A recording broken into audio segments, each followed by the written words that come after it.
ಬೇಕಾಗ್ತದೆ ಅನ್ನೋದನ್ನು ಕೂಡ ಮಾಹಿತಿ ಇದೆ. ಪ್ರತಿದಿನ 3,52,921 ಸಿಲಿಂಡರು ದಿನ ಖರ್ಚು ಮಾಡ್ತಾ ಇದ್ದಾರೆ, ಬಳಕೆ ಇದೆ. ಅದಕ್ಕೆ ಅವಶ್ಯಕತೆ ಆದಷ್ಟು ಇಂಡಿಯನ್ ಆಯಿಲ್ ಕಾರ್ಪೊರೇಷನ್ನು ಮತ್ತು 3 ಕಾರ್ಪೊರೇಷನ್ಸು ಒಟ್ಟಿಗೆ ಅದನ್ನು ವಿತರಣೆ ಪ್ರತಿದಿನ ನಡೀತಾ ಇದೆ. ಪ್ರಾಬ್ಲಮ್ ಇರೋದು ಡೊಮೆಸ್ಟಿಕ್.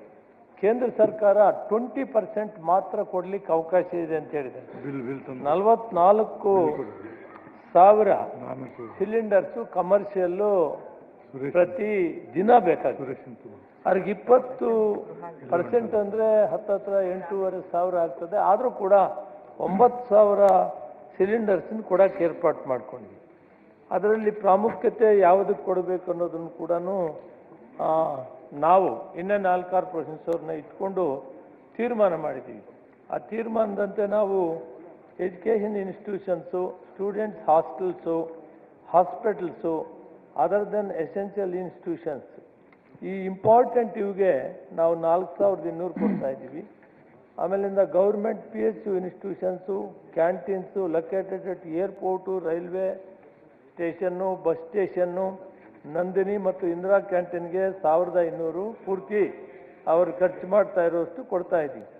ನಮಗೆ ಅದರ ಜೊತೆಗೆ seed processing industry, food processing industry, agriculture and allied sectors, pharmaceutical industry, fisheries, geological parks, sports hostels, ಇವೆಲ್ಲಕ್ಕೂ ಕೂಡ 8% ಅಂದರೆ ಅದಕ್ಕೂ 500 ಸಿಲಿಂಡರ್ ಕೊಡ್ತಾ ಇದ್ದೀವಿ.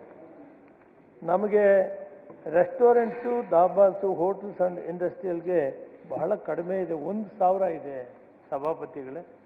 ಈ 1,000ದಲ್ಲಿ ಯಾರು ಕೊಡಬೇಕು, ಏನು ಕೊಡಬೇಕು ಅಂತ ಕಷ್ಟನೇ ಆಗಿದೆ. ನಾನು ಹೇಳಿದೆ, ಒಂದು ವಾರ ಸುಧಾರಿಸಿದರೆ ಸ್ವಲ್ಪ ಬದಲಾವಣೆ ಆಗ್ತದೆ. ಕೇಂದ್ರ ಸರ್ಕಾರದವರು ಬಹಳ ಪ್ರಯತ್ನ ಮಾಡ್ತಾ ಇದ್ದಾರೆ. ಇರಾನ್ ಜೊತೆಯಲ್ಲಿ ಸಂಪರ್ಕದಲ್ಲಿ ದಿನ ಇದ್ದಾರೆ. ಅವರು ಸುಮಾರು 16 ಶಿಪ್ ಕ್ಯೂನಲ್ಲಿವೆ. ಅವು ಬಿಡುಗಡೆ ಆಗ್ತಾ ಇಲ್ಲ. ಬಿಡುಗಡೆ ಆದರೆ ಅನುಕೂಲ ಆಗ್ತದೆ, ನಾರ್ಮಲ್ ಸ್ಥಿತಿಗೆ ಬರ್ತದೆ. ಅಲ್ಲಿವರೆಗೂ ಕೂಡ ನಾನು ಮೊನ್ನೆನೂ ಹೇಳಿದ್ದೀನಿ, ಹೋಟ್ಲ್ ಮಾಲೀಕರನ್ನ ಮೀಟಿಂಗ್ ಕರೆದು ಹೇಳಿದ್ದೀನಿ, ಒಂದು ವಾರ ನೀವು ಸುಧಾರಿಸ್ಕೊಬೇಕು, ಎಲೆಕ್ಟ್ರಿಸಿಟಿ ಏನಾದರೂ ಉಪಯೋಗಿಸ್ಬೇಕಂತ. ಇವರು ನೇರವಾಗಿ ಇದಕ್ಕೆ ಶಾಸಕರ ಭವನಕ್ಕೆ ಕೇಳಿದ್ದಾರೆ. ಈಗ ಅಸೆಂಬ್ಲಿ ನಡೆಯುವಷ್ಟು ಕಾಲದಿನ ಅವ್ರಿಗೆ ಎಷ್ಟು ಅವಶ್ಯಕತೆ ಅದರಲ್ಲಿ 50% ಕೊಡ್ತೀವಿ, ಅಷ್ಟು ಜಾಸ್ತಿ ಕೊಡೋಕ್ಕಾಗಲ್ಲ. ತೀರಾ ಅವಶ್ಯಕತೆ ಇರೋದ್ರಿಂದ ಈ ಅಸೆಂಬ್ಲಿ ನಡೀತಾ ಇರೋದ್ರಿಂದ ಅದನ್ನು ಅವಕಾಶ ಮಾಡಿಕೊಡ್ತೀವಿ. ಮಿಕ್ಕಿದ್ದು ಹೋಟ್ಲವ್ರಿಗೆ ಮತ್ತೊಮ್ಮೆ ಅವ್ರಿಗೆ ಈ ಸದನದ ಮುಖಾಂತರ, ಸಭಾಪತಿಗಳ ಮುಖಾಂತರ ನಾನು ಅಪೀಲ್ ಮಾಡ್ತೀನಿ. ಸಂದಿಗ್ಧ ಪರಿಸ್ಥಿತಿಯಲ್ಲಿದೆ, ಯುದ್ಧ ನಡೀತಾ ಇದೆ. ಹೋಟ್ಲ್ ಮಾಲೀಕರು ಎಲೆಕ್ಟ್ರಿಸಿಟಿ ಆದರೂ ಉಪಯೋಗಿಸಿ ಈ ಸಂದರ್ಭಕ್ಕೆ ಸುಧಾರಿಸಲಿ. ಈ 1,000 ಸಿಲಿಂಡರ್ನ ಒಂದು ವಾರ ಕ್ರೋಢೀಕರಿಸಿ ಒಂದು 10,000 ರಿಂದ 15,000 ಸಿಲಿಂಡರ್ ಮಾಡಿ ಅಸೋಸಿಯೇಷನ್ ಕರೆದು ಡಿಸ್ಪರ್ಸ್ಮೆಂಟ್ ಹೇಗೆ ಮಾಡ್ಕೋಬೇಕು ಅಂತ ಹೇಳಿಬಿಟ್ಟು ಅವ್ರಿಗೆ ನಾನು ನೆಕ್ಸ್ಟ್ ಮಂಡೇ ಅವ್ರನ್ನ ಕರೆಸಿ ಮಾಡ್ತೀನಿ. ಇಷ್ಟು ಮಾತ್ರ ಮಾಡಲಿಕ್ಕೆ ಸಾಧ್ಯವಾಗ್ತದೆ. ಇದು ವಾಸ್ತವ ಪರಿಸ್ಥಿತಿ. ಸಭಾಪತಿಗಳು, ಊಟ ತಿಂಡಿಗಳ ರೇಟ್ ಸದನದಲ್ಲಿ ಆಹಾರ ಮತ್ತು ನಾಗರಿಕ ಪೂರೈಕೆ ಸಚಿವ ಮುನಿಯಪ್ಪನವರು ಮಾತನಾಡ್ತಾ ಈಗ ಬರ್ತಾ ಇರೋ ಸಿಲಿಂಡರ್ಗಳನ್ನ ಯಾವ ರೀತಿ ಹಂಚಿಕೆ ಮಾಡಲಾಗ್ತಾ ಇದೆ ಅನ್ನೋದ್ರ ಬಗ್ಗೆ ವಿವರವನ್ನು ಕೊಟ್ಟಿದ್ದಾರೆ. ಪ್ರಯಾರಿಟಿ ಯಾರು ಕೊಡಬೇಕು, ಯಾರಿಗೆ ಮೊದಲ ಆದ್ಯತೆ, ಆಸ್ಪತ್ರೆಗಳು, ಇಂದಿರಾ ಕ್ಯಾಂಟೀನು, ಈ ಥರ ಸ್ಪೋರ್ಟ್ಸ್ ಹಾಸ್ಟೆಲ್ ಇಲ್ಲಿಗಳಿಗೆ ಮೊದಲು ಕೊಟ್ಟು ಆನಂತರ ಈಗ ಕಮರ್ಷಿಯಲ್ ಸಿಲಿಂಡರ್ಗಳನ್ನು ಹೋಟೆಲ್ಗಳಿಗೆ ಯಾವ ರೀತಿ ಸರಬರಾಜು ಮಾಡೋಕ್ಕಾಗತ್ತೆ. ಉಳಿಯೋದೇ 1,000, ಬಟ್ ನಮಗೆ ನೀಡಿರ್ತಕ್ಕಂಥದ್ದು ಜಾಸ್ತಿ, ಹಾಗಾಗಿ ಕಷ್ಟ ಅಂತಕ್ಕಂಥದ್ದು. ರಾಜ್ಯದಲ್ಲಿ ಕಮರ್ಷಿಯಲ್ ಗ್ಯಾಸ್ ಪೂರೈಕೆಯಲ್ಲಿ ವ್ಯತ್ಯಯ ಉಂಟಾಗಿದೆ ಈಗ ಸದ್ಯಕ್ಕೆ. ಸೊ ಹಾಗಾಗಿ ಸಮಸ್ಯೆ ಬಗೆಹರಿಸೋದಕ್ಕೆ ಇನ್ನೊಂದು ವಾರ ಬೇಕು ಅಂತ ಹೇಳಿದ್ದಾರೆ ಮುನಿಯಪ್ಪನವರು.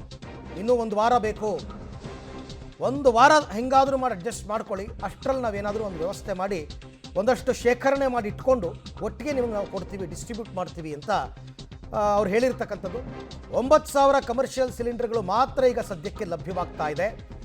ಆ ಪೈಕಿ ಅದನ್ನು ಬೇರೆ ಬೇರೆ ಸೆಕ್ಟರ್ಗಳಿಗೆ ನಾವು ಹಂಚಬೇಕಲ್ಲ, ಹಾಗಾಗಿ ಆ ಕೆಲಸವನ್ನು ಮಾಡ್ತಾ ಇದ್ದೀವಿ ಅಂತಕ್ಕಂಥದ್ದನ್ನು ಹೇಳ್ತಾ ಇದ್ದಾರೆ. ಒಟ್ಟಾರೆ ಸಮಸ್ಯೆ ಬಗೆಹರಿಬೇಕು ಅಂದರೆ 1 ವಾರ ಬೇಕು ಇನ್ನೂ ಹೋಟೆಲ್ಗಳಿಗೆ ಪೂರೈಕೆ ಆಗಬೇಕು ಅಂತಂದರೆ. 9,000 ಕಮರ್ಷಿಯಲ್ ಸಿಲಿಂಡರ್ಗಳು ಮಾತ್ರ ಈಗ ಸದ್ಯಕ್ಕೆ ನಮಗೆ ಸರಬರಾಜು ಆಗ್ತಾ ಇರ್ತಕ್ಕಂಥದ್ದು. ಆಸ್ಪತ್ರೆ, ವಸತಿ ಶಾಲೆ, ಇಂದಿರಾ ಕ್ಯಾಂಟೀನ್ಗಳಿಗೆ ಮೊದಲ ಆದ್ಯತೆ ಅಂತ ಮುನಿಯಪ್ಪನವರು ಹೇಳ್ತಾ ಇದ್ದಾರೆ. ಹಾಗಾಗಿ ಅಂದರೆ ಅದೆಲ್ಲ ನೀಡಲ್ವಾ, ಮಚ್ ನೀಡೆಡ್, ಅಲ್ಲಿ ಕಳಿಸಲೇಬೇಕು, ಬೇರೆ ದಾರಿನೇ ಇಲ್ಲ.